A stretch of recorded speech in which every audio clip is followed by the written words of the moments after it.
Escape from Tarkov, PvP is like a game of chess. The majority of fights are a series of back and forth actions between you and your opponent until one player achieves a final blow to win the engagement. Sometimes we make moves to gather information about our opponent. Sometimes we make moves to bait our opponent into doing what we want. And sometimes we even put ourselves in exposed positions for the chance to attempt a risky play. So today, I'll be teaching you a few of the tools I use in my fights to help me have an upper hand time and time again.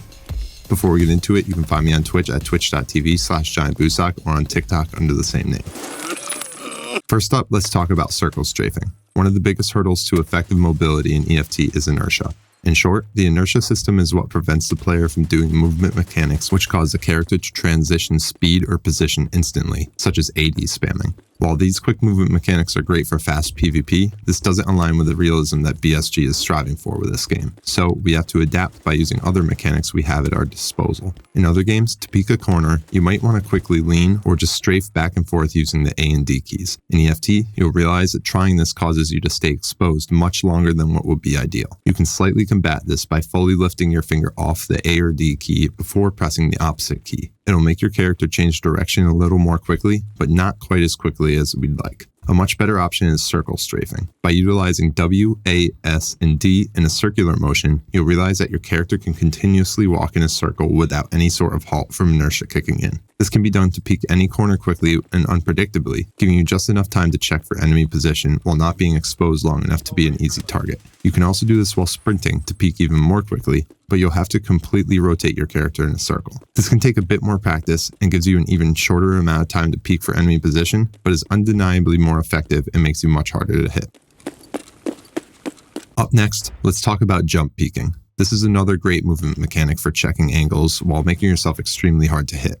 There are a couple ways to accomplish this, but this is how I find it easiest and most consistent. You'll want to begin by getting a full speed sprint at the corner you want to check. Once close enough, you'll want to jump forward, timing it so that you land just at the edge of the corner you want to peek around. The timing for this varies with your strength level and the weight you're carrying, so make sure you get a feel for it beforehand. While in air, you'll want to hold down the mouse wheel to begin free looking to the desired direction, while also switching from holding the W key to the S key. The moment you hit the ground, while holding both your free look and your S key, you'll want to hit the space bar to jump back to where you started. Basically, you're jumping just far enough around the corner to quickly get a check for the enemy's position or to bait some shots. Personally, rather than only hitting the space bar once, I spam it a few times as I get close to landing so that I'm guaranteed to not mistime it.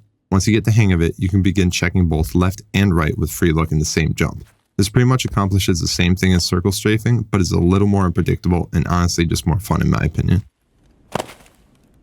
Another huge part of PvP and EFT is baiting shots out of your enemy. Baiting shots can help you identify the enemy's location, cause them to shoot prematurely and require a reload, or even just stagger their actions and make yourself more unpredictable. A lot of Tarkov PvP is a mind game after all. One of the best ways to bait shots out of your enemy is barrel baiting. Essentially, barrel baiting is sticking the end of your gun out of cover where your enemy can see it, making them begin to shoot. If done well, it can really look like you're about to step out of cover. The best way to do this is in the same motion that you do a walking circle strafe, except facing sideways. This way, there's constant motion rather than just stepping forward and backward. This can be taken one step further with a flashlight. By having a flashlight on your gun, it can be even harder for the enemy to tell when you're stepping out. If you're on a right hand, you can also hold Alt S to point your flashlight directly at the enemy without stepping out of cover, which to them shouldn't look much different than if you were to step out completely.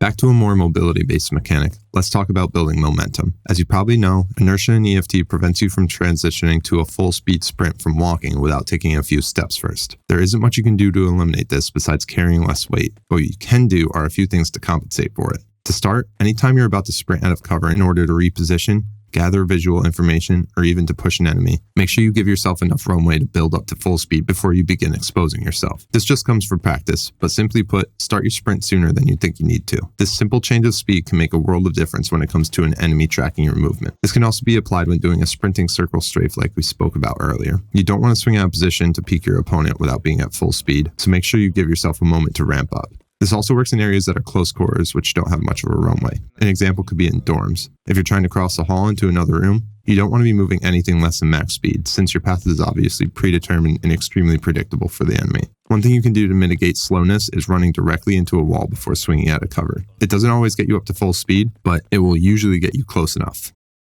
One thing I feel that isn't talked about often enough is hitbox consideration. By now, you should understand that different helmets and body armors cover different hitboxes, but deciding which situations it's necessary to cover each hitbox is a step above understanding the basic mechanics. This topic doesn't really get too deep, but it's something to consider if you want to go the extra mile. Armor that covers only thorax tends to be lighter, so these options are best used in long-range scenarios where mobility is necessary across open areas. Armor that covers stomach is best suited for close quarters since, while it is heavier, you're more likely to receive repetitive shots to the stomach. Face shields are also most ideal in close-range situations, as this is when you're most likely to get head-eyes by a lucky stray bullet. Arm protection doesn't need to be considered too much, but it does serve its purpose best in situations where you're holding lots of angles around cover. Again, this doesn't require too much thought, but if you have a variety of gear at your disposal, make sure you're choosing the best pieces for the job.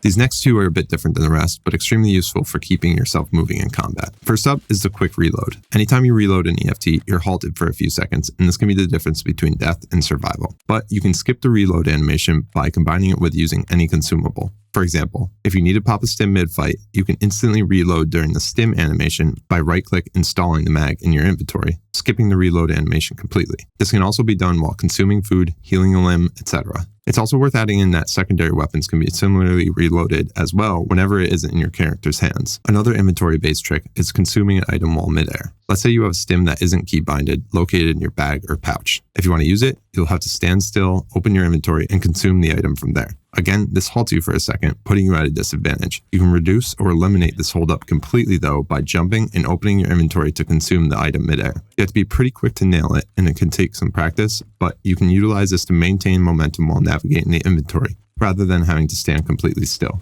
This really only saves a second of your time, but seconds really do matter in Tarkov PVP.